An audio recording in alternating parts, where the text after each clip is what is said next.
Et puis, une récente étude qui a suivi, à la base, c'était 28 coureurs, et c'était des coureurs qui avaient l'habitude de courir à peu près 3 fois par semaine.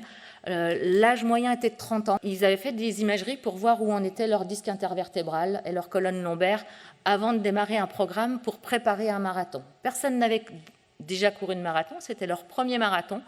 Et donc, ils devaient suivre un programme sur 4 mois qui allait les amener à préparer ce marathon en courant à peu près 800 km, plus faire le marathon à l'issue de ces 4 mois-là. Et donc, ils ont fait une photo de un statut initial de leur colonne vertébrale avant de commencer le programme d'entraînement et à l'issue du marathon.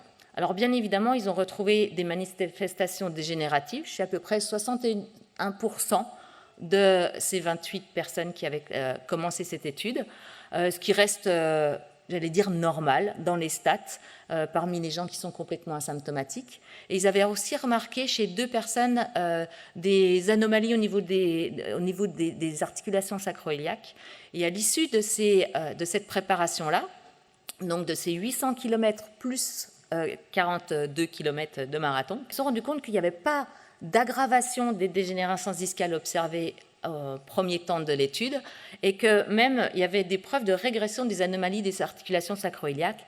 Je vous accorde le fait qu'il n'y avait que 2 personnes qui avaient des anomalies détectées en première objectivation, donc ça reste quelque chose qui statistiquement n'est pas recevable, mais intéressant à constater.